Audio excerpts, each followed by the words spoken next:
Welcome. It's NutBallCop. Thank you for joining. Let's get into a couple of topics. Um, I'm going to do these in reverse order. I wrote Mexico is burning as my number three, but let's start with Mexico is burning as number one.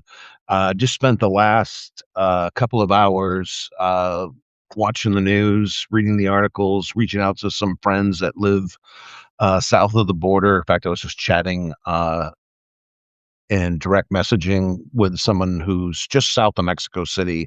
They're not seeing much activity in their district. They're about, I don't know, half a day south of Mexico City, but Puerto Vallarta and several other cities are.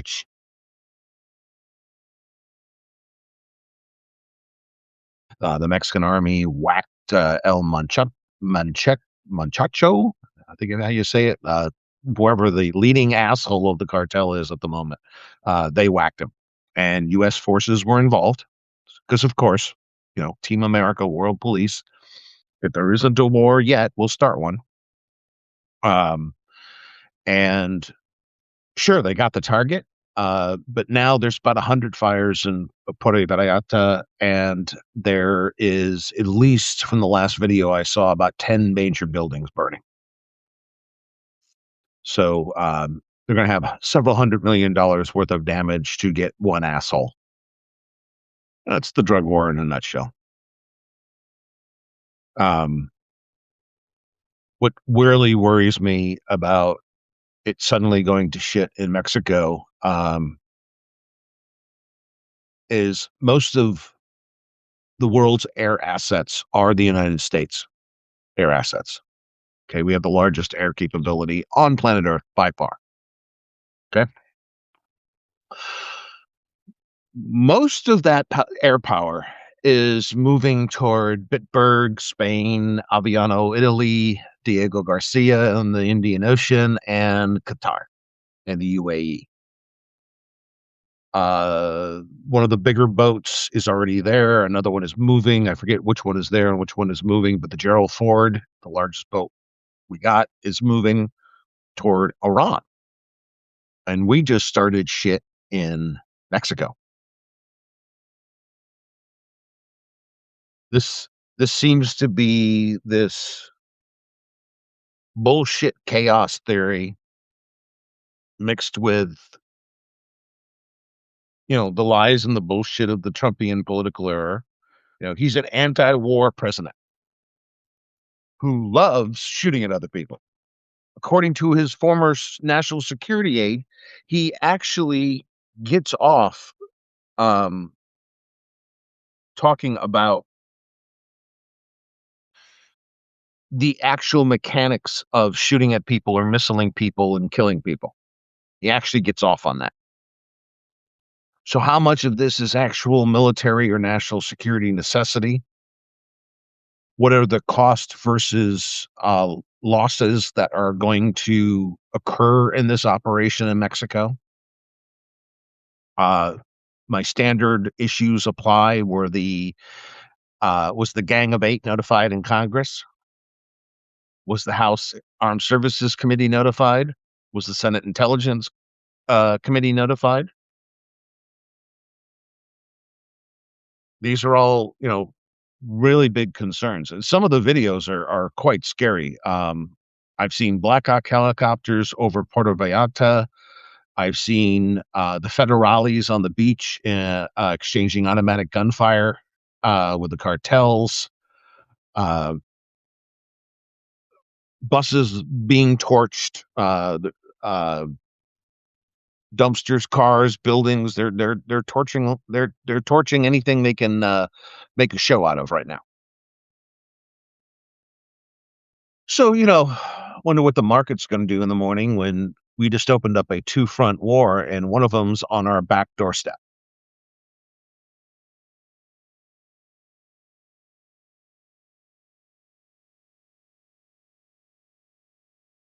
And it's funny. I reached out to my friend. He's a guy who runs a business, a technology business. I'm actually part of their online group. We do security, like working group.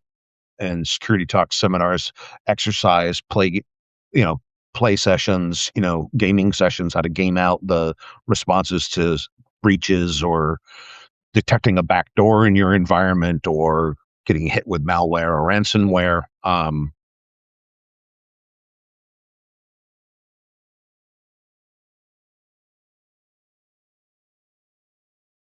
Burglar alarm going off in the neighborhood. Just checking, make sure we don't have an actual burglar.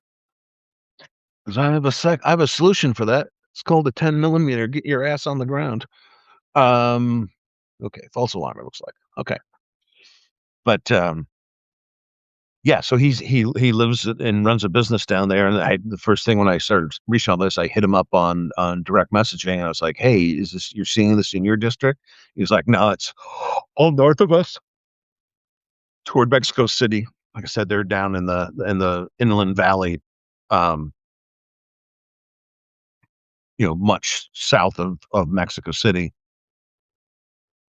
But I don't see how this is going to turn into a win. Okay, because yes, you just killed the biggest cartel figure in Mexico. Sure, that's exactly what you did. You also created 14 other minor cartel leaders as soon as that guy died when you put a missile or whatever the fuck you did to his car. Because they cordoned off the whole city block and a lot of shit was burning. I don't know if it went down in an Apache strike or because we gave Apaches and Blackhawks to the Mexicans to use in the drug war. Um, how it actually went down, I haven't been able to read that yet. But um, okay, you whack the number one guy. Okay, now there's 4 capos, 6 lieutenants, and 20 sergeants who all want the job. You're going to see violence for at least several days, if not several weeks, just to sort out the new pecking order.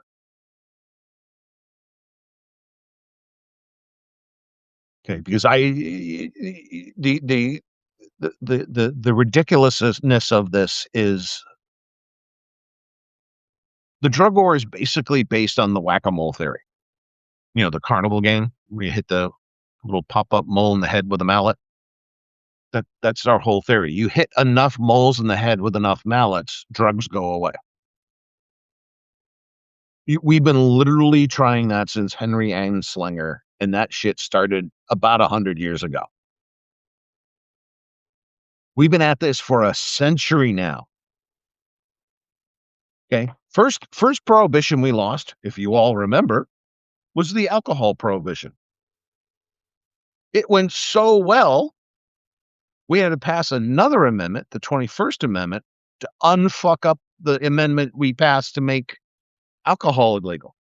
All alcohol illegality did was create gangs, flood the courts with cases that weren't violent crime. Same thing with the drug war. When we went through the marijuana wars in the 90s and the early 2000s, departments like New York City were making more marijuana possession arrests, not dealing, not distribution, not trafficking, not providing to a minor. Just you had a fucking joint in your pocket. Okay. Not the world's biggest offense, right? Okay. They were arresting more people for marijuana possession than they were all violent crimes combined. And then calling it law enforcement. Literally flooding the courts with traffic ticket grade possession cases and calling it a good job. No, no. Hell, when I worked in Army CID, we didn't even care about weed. Did not care. You get caught smoking weed, that was your first sergeant or your captain's problem or your colonel's problem if you're an officer. That's not our problem. We don't fucking care. Smoking weed on the weekends was like drinking too much at the EM club. That was your first sergeant's problem. That was an internal unit discipline problem. That wasn't a criminal problem. And I know phenatol is different, but phenatol wouldn't be on the market again. Like if you've ever read and I've seen it a lot on social media that phenatol is all new. No, it's not. It was invented in the 1950s. It's been on the market 3, 4 times. Just before I got to West Germany in the early 80s, they went through a bad spate of ODs at the discotheques and the bars, especially in like Frankfurt and Mainz and that area. Um, GIs were dropping left and right in the bathrooms after shooting up something, and it contained phenol. They wouldn't even get the needle out of their arm. I remember some of the older agents showing me the crime scene photos, picturing one in my head, just a dead GI sitting on a toilet with fucking heroin needles stuck in his arm. But these guys today in 2026, 42, 43 years later, oh my God, fentanyl's all new. It's the newest, latest problem. Well, fentanyl wouldn't be on the market if other safer drugs were legal. That's just a fact. The Portugal experiment worked. All the teetotalers and all the lethality bro morons and all the rule of law morons who want to use the drug war as a way to spend all the law enforcement resources so we don't go after people who commit white collar crimes. Especially, we don't want to go after rich billionaires who are in the Epstein files. We know that. The drug war is a distraction. It's not a primary law enforcement function. And it was impressive. My friend in Mexico said this without me prompting him. And he goes, well, the best thing we could do in the Americas is agree Canada, United States, and Mexico to legalize all drugs and deal with it as a import problem and a taxation problem. And I'm like, hell yes, and a medical problem for the people who do get addicted. But that's a whole nother thing that I don't like about the drug war. And I know I mentioned this before, like the work of Dr. Carl Hart from Columbia University. What Americans think they know about addiction, they got from crime TV dramas and bombastic shitheads who didn't know what they were talking about on cable TV debate shows. Okay. You can get psychologically addicted to fucking anything. And I mean anything. Okay. There are people that are addicted to shopping. There are people who are addicted to jerking off. There are people that are addicted to cheeseburgers.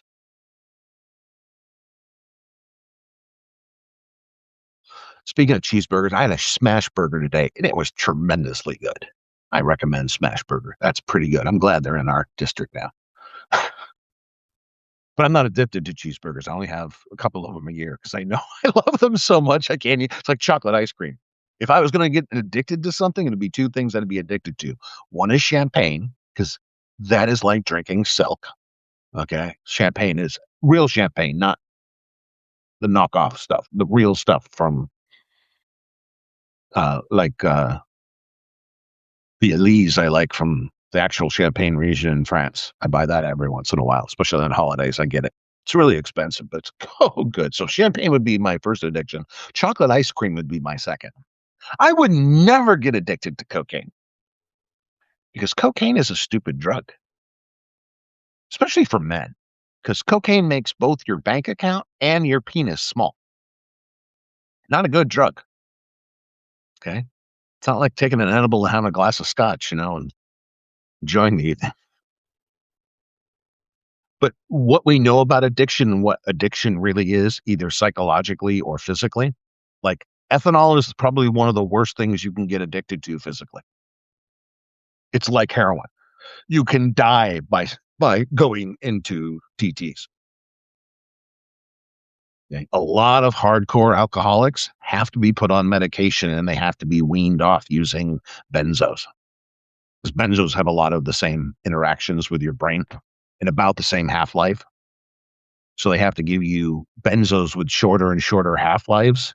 So you get accustomed to not being drunk all the time.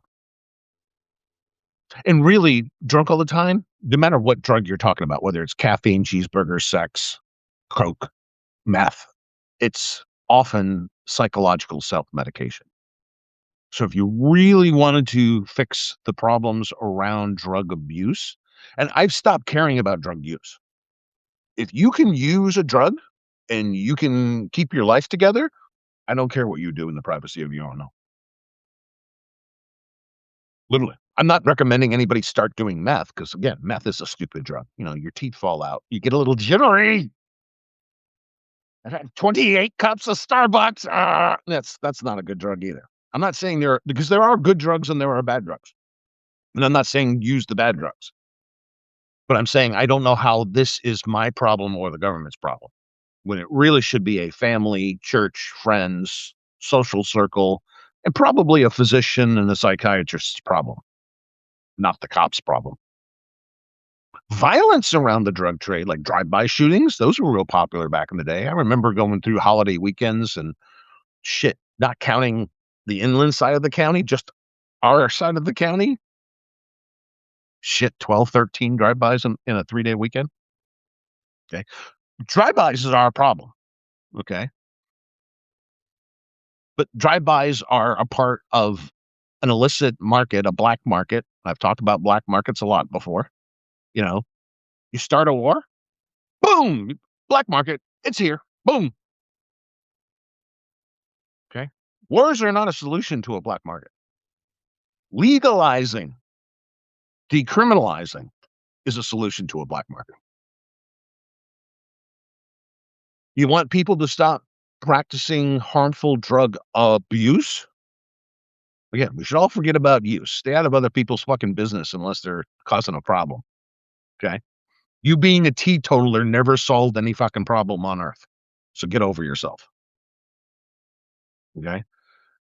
We shouldn't care about use. We should be addressing abuse. And if you want to address abuse, then the two major vectors you have to deal with abuse is education.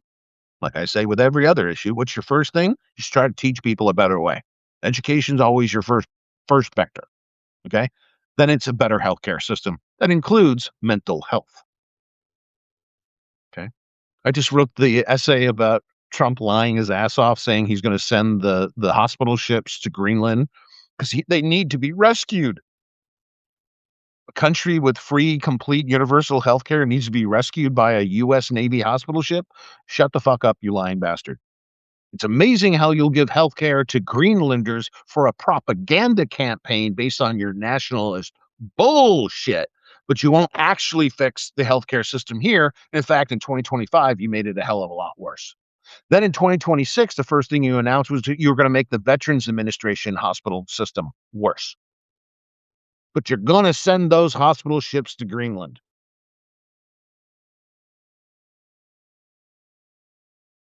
Put my anniversary ring on. um, my wedding ring and my 35th anniversary ring. That's what I wear. So, yeah, we should be concentrating on drug abuse. And we are about to spend billions of dollars fighting a war in Mexico, potentially hundreds of billions of dollars fighting a war in Mexico. And it isn't going to solve a damn problem anywhere on Main Street, USA. And when they don't solve a single problem on Main Street, USA, what are they going to do? Come on, say it. You know it. I know it. Victory! Oh, mission accomplished! Aren't we war heroes? Aren't we all war heroes? We started a war. Aren't we great? Fuck. How much supply off of Main Street, USA, or Toronto, or Vancouver, or Ottawa, if you're Canadian and listening? How much cocaine was taken off the street because they whacked this asshole cartel leader? None. None. How much shipment of dope is going to be curtailed by whacking this cartel asshole? maybe a percentage point over the next year. It will be such a low disruption that you won't even see a price effect in Miami, Dallas, Phoenix, Scottsdale, San Diego, Los Angeles, San Francisco. You won't even see a price difference. Because when a service is the supply chain is really disrupted, you see massive fluctuations in prices. Like like when you're out, like when I was in West Germany buying international dope, I was coming in from Turkey and other destinations. Um, what the supply on the street was, you could directly correlate that from whatever their first price came out of their mouth, because they always want top dollar for their kilo. Always want top dollar. Okay. And then they try to use that as a defense in court. That actually happened to me in German court. I'm testifying in Germany. You go in front of three judges. There's no jury. It's a different system. So I'm testifying, and the judges get to ask questions, and they do ask a lot of questions. Like one judge asked me a lot of questions. Okay, asked me like 12. I was asked like 20 questions by the judges, and one of the questions was, the defense is saying that you paid too much for the kilo, and I'm like, I only paid 12,000 marks. Is that high? Yeah. Is that exorbitant? No. Exorbitant would be 15, 16. Stupid would be 20 at that time. Okay. Yeah. The supplies were down a bit, and a lot of people were saying higher numbers on the streets. But 12,000 Deutschmarks wasn't that much. It was a little high, but not like crazy. The judges agreed and sent all three of them involved in dealing kilos to us in the German Polizei. We worked with the German Polizei, Interpol. Um, you can see the picture of me in the street in one of my essays, standing there negotiating with the Turkish guy who's kind of the coordinator between the older Turk and the African runners. They're all immigrants who are dealing heavyweight for such low ball street players. They could definitely get their hands on quantity. That was not a, because we were told by our senior agents we're never going to see a kilo. We did. Yeah, we were on the right vein. Um, so yeah, this cartel action. Did you kill an asshole? Yes, you did. Did you solve the problem? Maybe in some sort of tangential effect scenario. Sure. Um, did you create a dozen other problems? Oh, for sure. Oh, for sure. For sure. Okay. Because if you can have battles like we had, I have a friend who was in the, I think he was in the Fourth Infantry. In real life, he works for the big content distribution networks. He's a networking and data delivery expert. Um, he's a really, really smart guy and a great barbecuer, by the way. Um, and he was an infantryman, and he did both Fallujah 1 and Fallujah 2. And I'm like, I wasn't at Fallujah. Don't want to be. He was at Toledo. He was there twice. He didn't mind the first time. He's still really mad about the second time. It's like, don't you ever make me invade a city and then do it twice. Fuck you. And I go, yeah, I feel you, dude. But if we leveled Fallujah and then we went and tore up Ramadi, and you still have warlords, gangsters, terrorists, Al Qaeda, ISIS, yada yada yada yada yada yada, and we're putting hundreds of billions of dollars a quarter into that fight in Iraq, and the outcomes do not eliminate the threat. Still end up with problems. What did this Mexican incursion do? Now you're going to hear all sorts of military influencers rattle the saber. You're going to see a lot of retired CIA and DEA types telling them how they're winning the battle against name a substance. When in fact, no. Every enforcement figure from Henry Anslinger to the people under Nixon, to the people under Reagan who rebooted the whole massive drug war, militarized drug war we know now, um, they all made the same claim. Oh, we're turning the tide. Oh, but are you? Are you though? And I know the drug war is a failure because I keep running into more and more people who are like me that like at first saw like, oh wow, this may be a bad societal problem. We may need to do something about this. To whatever we did, it didn't work. And what you're trying next is just an escalation of what you did the last time. So is this going to work? Because you're just doing it again? Is that the philosophy? If we just repeat ourselves enough time, cocaine disappears, phenol disappears, meth disappears, heroin disappears.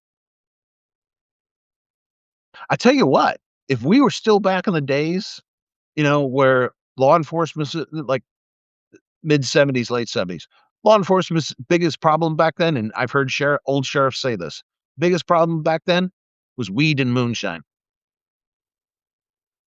If we were just dealing with weed and moonshine today, do you think we'd be in the political climate we are? Do you think Puerto Vallarta would be burning tonight if we were just dealing with weed and moonshine? And weed. There's a reason why we call it weed. It's literally a weed. It grows every fucking where. When I was growing up in Massachusetts, it even grew wild in New England. Not exactly the breadbasket of the country, grew all over the place. You could walk out in the woods and go, oh, I recognize those plants. Yeah, they grew wild.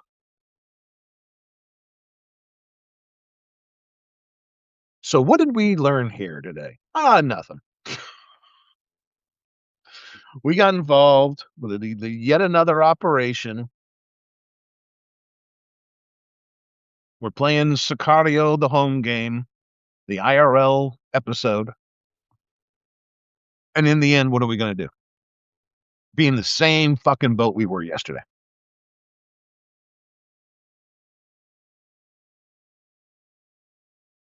And what's interesting is you're not hearing any public debate. It's definitely not like the debates that were going on before Gulf One and Gulf Two for Iraq. You're not hearing much of a debate at all about Iran. Did you hear anything that would be an equivalent debate about going into Mexico and starting a war where they start burning cities and lighting buses on fire on the highway all over the country?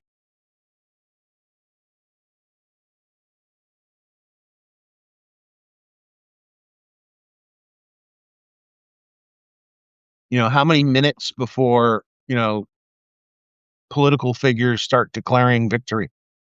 That's always fun.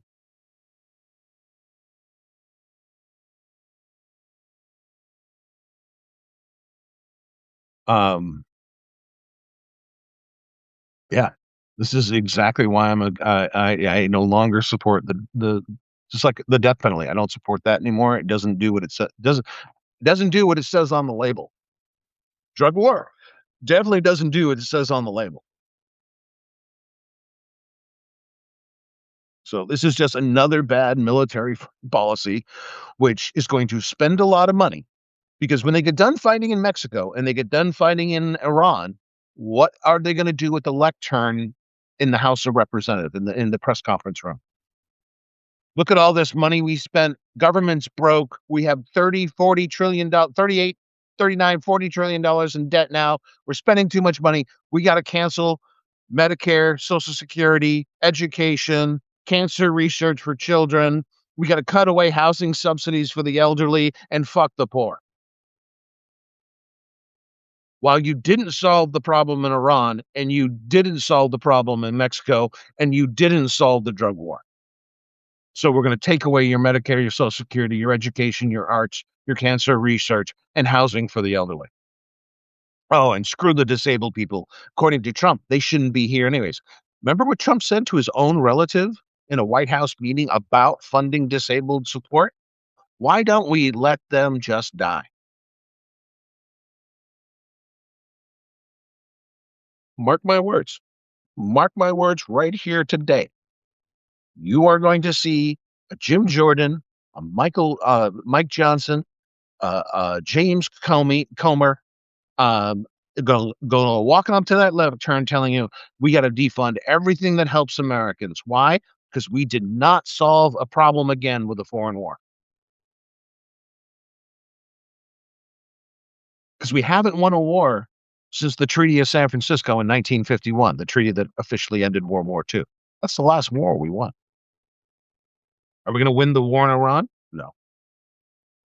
Did we win the war in Afghanistan, Syria, Djibouti, Chad, Mali, Somalia, Syria, Iraq? Some other countries you're not supposed to know about? No. We're going to win the war in Mexico? No. We're going to win the war on drugs? No. Are we going to spend a hell of a lot of money? Yes. Is the far right going to use that spending of U.S. tax dollars as an excuse to take away the social safety net? Yes. And I'm getting to the point is I think that's why they do it. If we're attacking Mexico and we're talking Iran, we're not talking about the Epstein files. We're not talking about the national debt.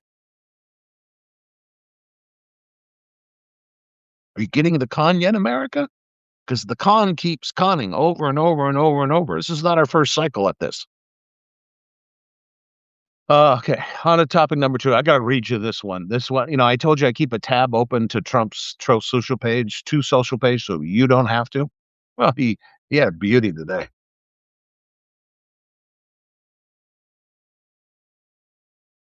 Um, wow. All I gotta say is before I read this, and I do want to read this verbatim because, of course, he's reposting Laura Loomer, Nazi at large. We know dear leader Pornstar has a terrible problem with women. He is a micro penis degenerate who literally does not know how to act like a gentleman at any time. He is incapable of it. And the women he hates the most, black women. Allow me to read this to you. It's funky. This is his reply to Laura Loomer's tweet. Quote, Netflix should fire racist, Trump deranged Susan Rice immediately or pay the consequences. She's got no talent or skills, purely a political hack. Her power is gone and never will be back. How much is she getting paid and for what? Thank you for the attention on this matter, President Donald J. Trump. DJT. And this is because Laura Loomer tweeted, or truthed, and I'll read this verbatim.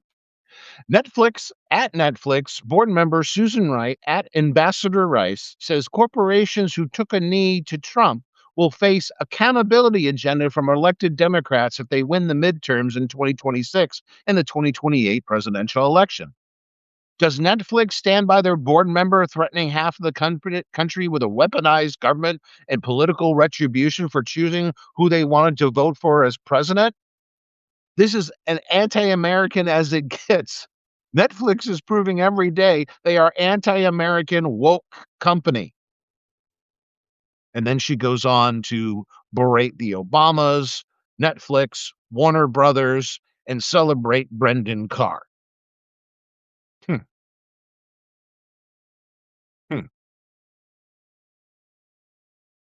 Hmm. Um, Susan Rice is an incredibly accomplished American and an incredibly accomplished woman. She was the provost at Stanford. I think when I worked there, she was there. So technically, I guess she was my boss's boss's boss's boss. Um,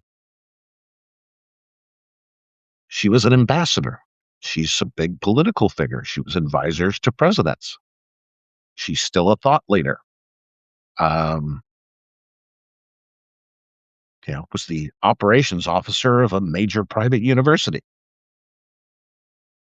Uh, But of course, she cannot be competent and she cannot assert any opinion because she's a woman. And we know that's especially banned in the Trump orbit if it's a black woman.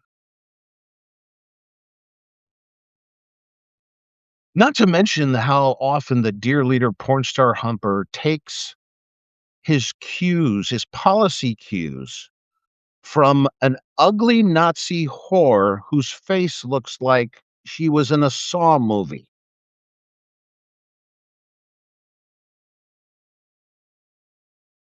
Now, I may not agree politically with everything that Susan Rice stands for, but the vitriol, because she told the truth, yes, people will be held accountable for the abuses of power that are endless in the second term of Trumpianism. US agents are murdering US citizens in the street, and then they're declaring the victims a terrorist and closing the criminal investigation in 15 minutes and declaring, we found the terrorist, we clear the government and the agents, we're going to go kill somebody else next. They're arresting allied citizens with valid visas. They've arrested Irish, German, Brazilian, Mexican, and British and Canadian citizens with valid paperwork.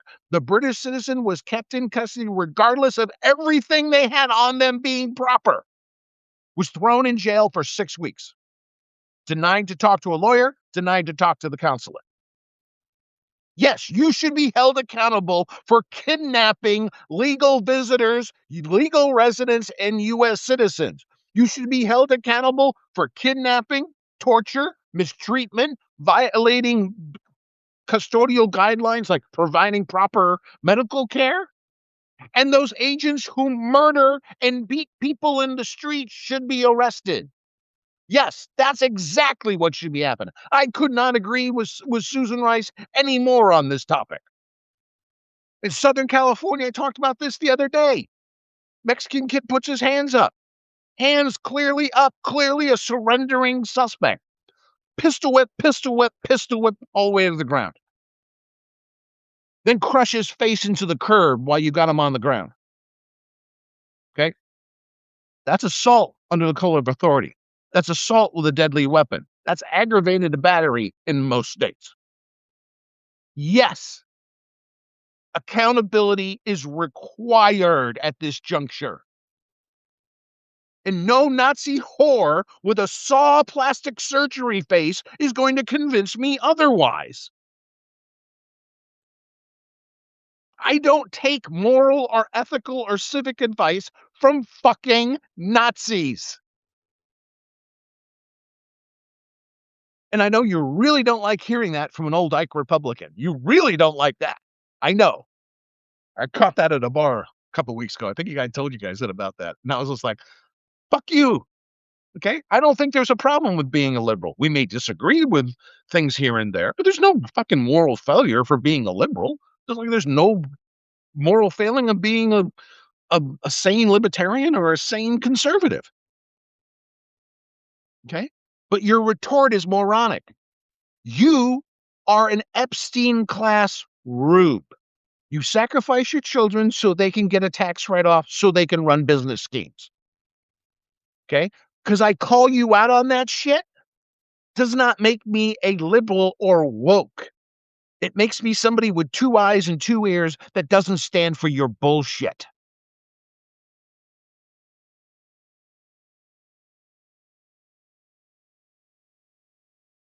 The other thing I want to talk about today is because I did the quick essay on, was he lying about today? Oh, he's lying about sending the Comfort and the Mercy to Greenland.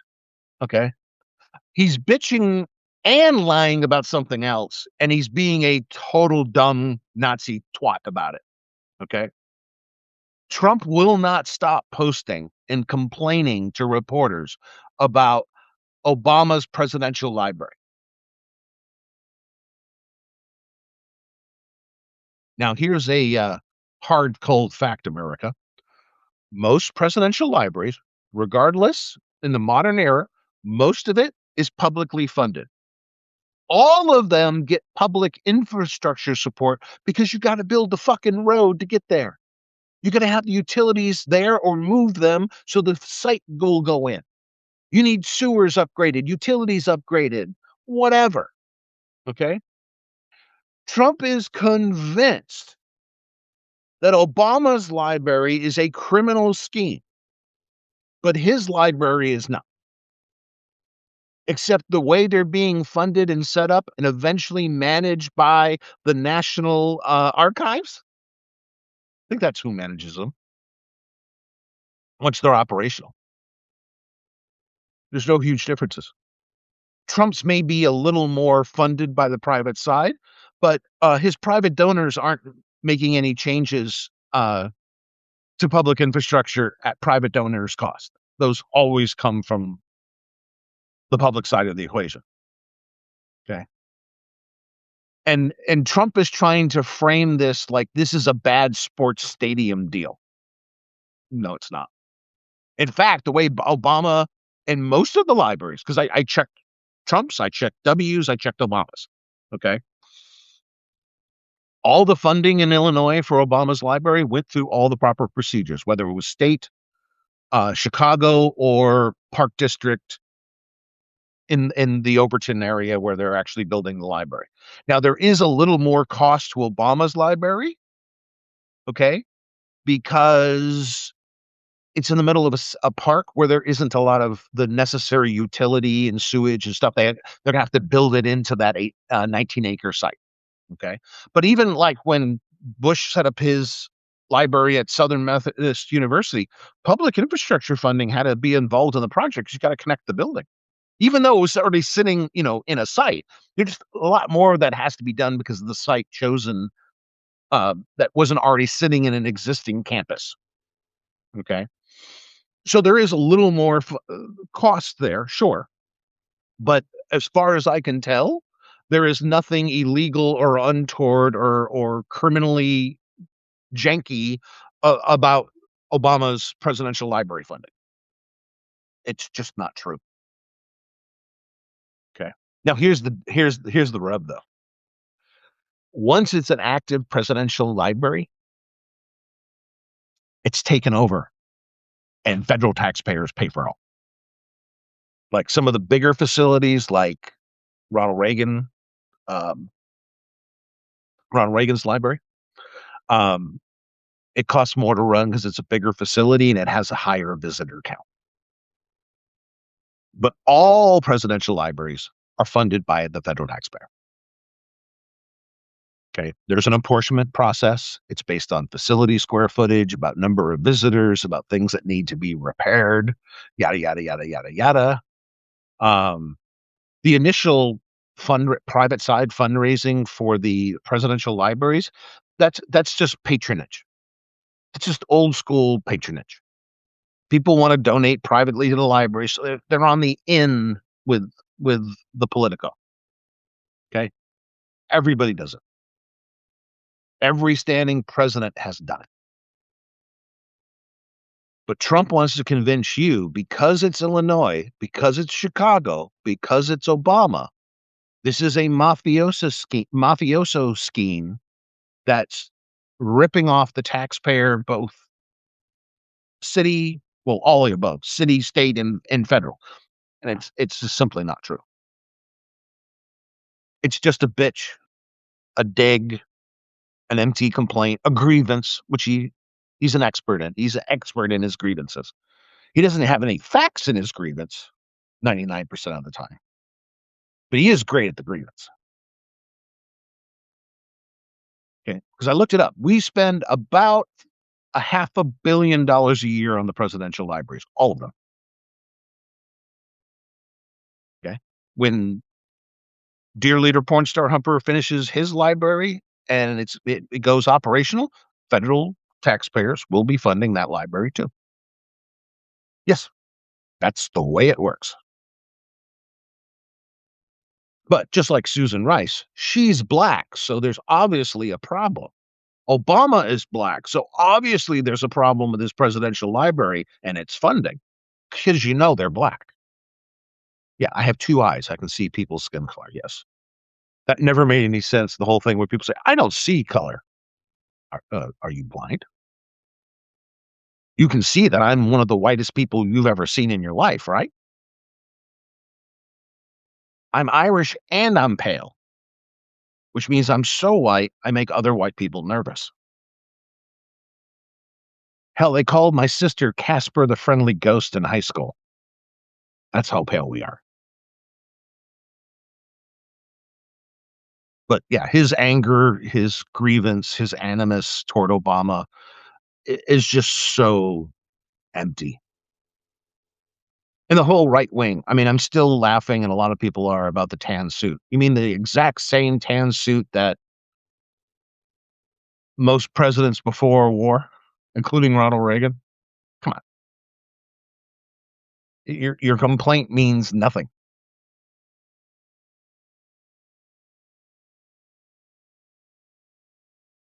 You know, Laura Loomer having the balls to complain about alienating half of the country because who they voted for.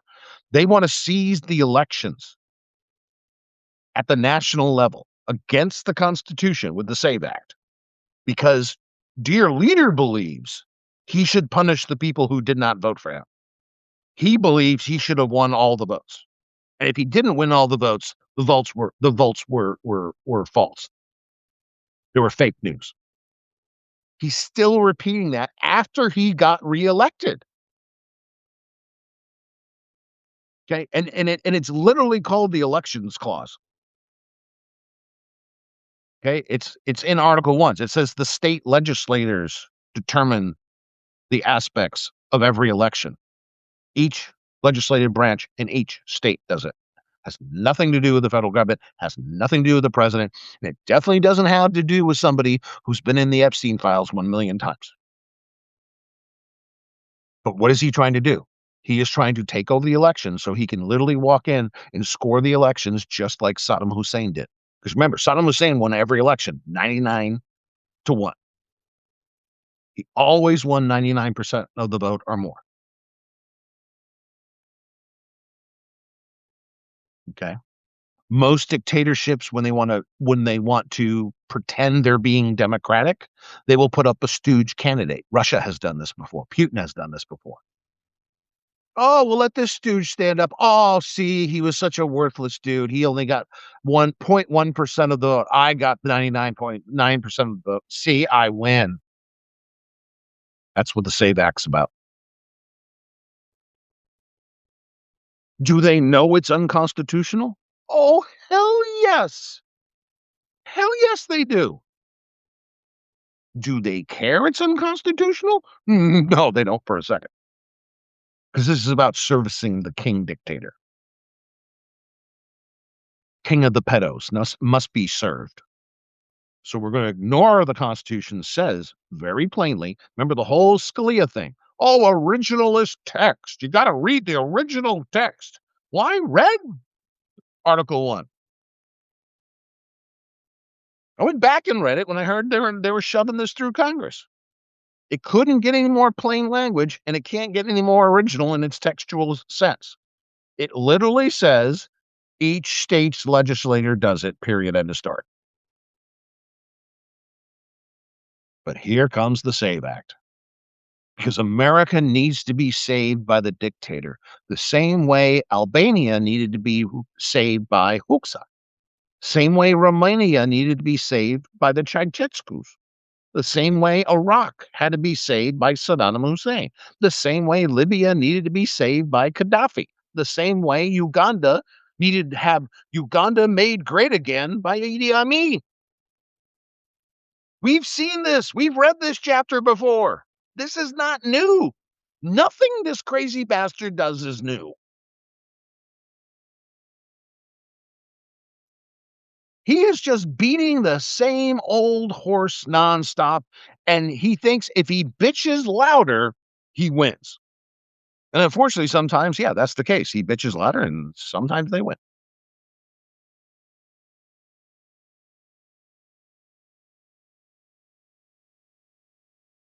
And one of the outcomes of the midterm and the next presidential election has to be the disavowalment of empty partisanship. And I think, again, this is where voting for independence may be of assistance. Because if it's always just Obama versus Trump, left versus right, liberal versus conservative, and there's no other vector to the conversation, this is all you get. Two groups at loggerheads. How much change do you get? Nothing. How many problems you get? Nothing but problems, because you refuse to find a solution to any problem. That's the biggest problem with the left right orthodoxy. They don't care about finding solutions. Expressing their grievance about the perceived problem, they're very, very good at. Very good at sending out emails, because I get emails from everybody. Okay? Send me $5, send me $10. I'll not solve this problem. Yes, I know. I know. I know.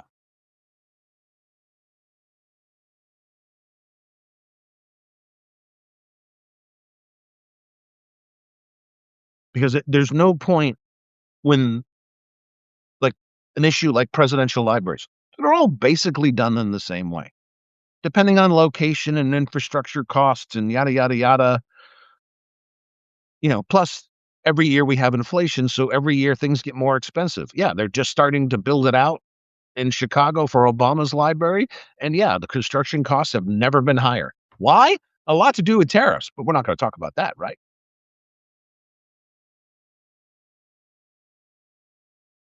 You're going to raise every single product in the United States by a lotto amount. The Supreme Court's going to shoot that down, and you're going to make absolutely everything entering the country 15% more expensive.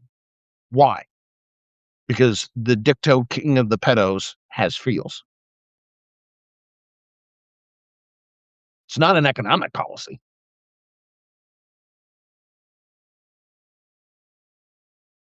Duke says political parties have controlled this country since its inception. I'm all for doing away with them. Duke, small correction, sir. No, political parties weren't a thing at the beginning of our country. George Washington did not have a political party. He was literally nonpartisan. He wasn't even independent. He was just simply nonpartisan. In his farewell address, President George Washington told us, don't trust the concept of a political party. And he said, and I'll quote, political parties will be the death of us all. Close quote. So political parties became a problem. And very quickly, by the way, if you know the whole liberal, Republican, Federalist, Whig, blah, blah, blah, blah, blah, blah, blah, blah, blah. As soon as we introduced early on political parties, yeah, that it went to shit right away. Absolutely. Okay. And I don't think at this juncture, just to be real, I don't think we can eliminate the political parties, but I think the antonym to the left right orthodoxy problem is simply having more independence. And I would love an actual, like, conservative independent party to show up. I would love to see a serious green, not with that moron Jill Stein and her commie buddies. She has the same problem a lot of the Republicans have. She's in Putin's pocket. I would love to see other parties emerge. Okay. I won't join them. Like I said before, I'm a registered nonpartisan independent. But yeah, independents are the keys, and more prolific representation by more party interests is part of the solution here. Because the two-party system just does not work anymore. And we're seeing it when we get into the arguments, when every civic and civil engineer and structural engineer takes a look at our reports, like the American Civil Engineer Society. They rated our infrastructure before the last big infrastructure spending bill. They rated the country at a D minus. And we had a bombastic argument about fixing infrastructure. Why? The experts are telling you our infrastructure is literally falling apart. Bridges are literally falling down. Dams are failing. We need to update the country's infrastructure. What we had was what I just described. two parties at loggerheads screaming at each other, not wanting to solve a problem. Now, eventually, they overcame it. They passed a halfway decent bill. I have to admit, under Biden, you got a halfway decent infrastructure bill, but it was nowhere near what we needed. It was nowhere near what we needed.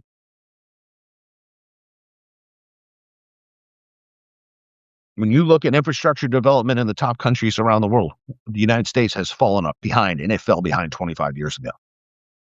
Okay. So instead of building infrastructure, what are we going to do? Start a war in Mexico? Start a war in Iran?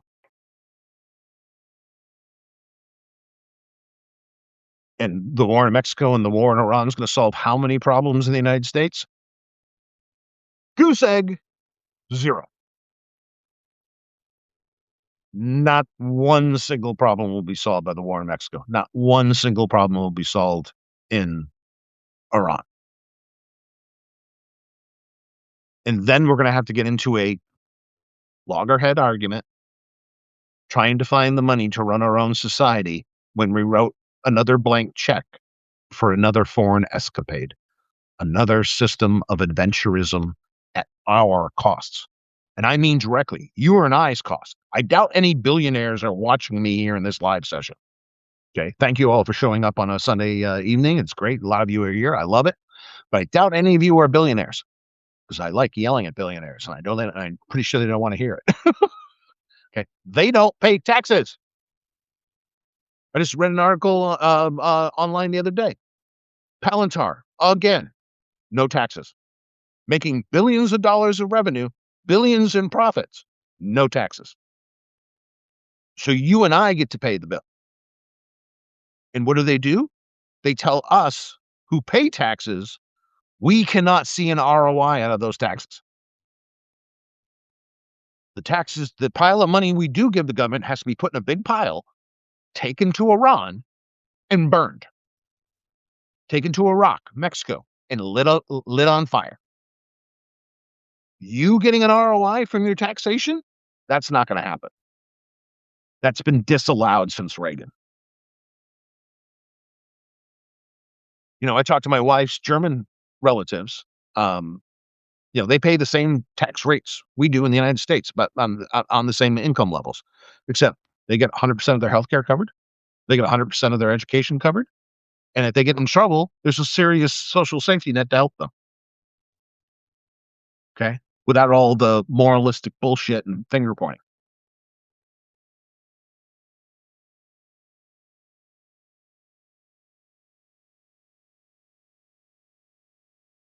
And that's the real problem. When they start these adventures, the problem that I quickly just center straight on is guess who's going to have to pay for it? Not Elon Musk, not Peter Thiel, not Mark Zuckerberg, not Howard Lutnick, not Uday and Kusei Trump, not Jared Kushner. They all have permanent tax breaks from the big, beautiful tax bill. Remember, you and I get to pay for this.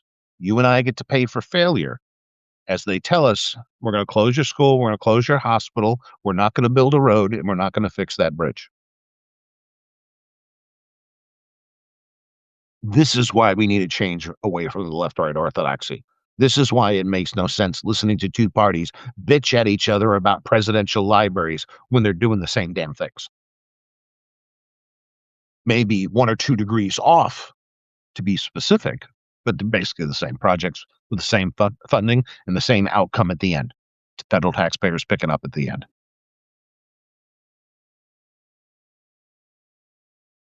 Oh, Ryan Macbeth. Why is the U.S. poised to attack Iran?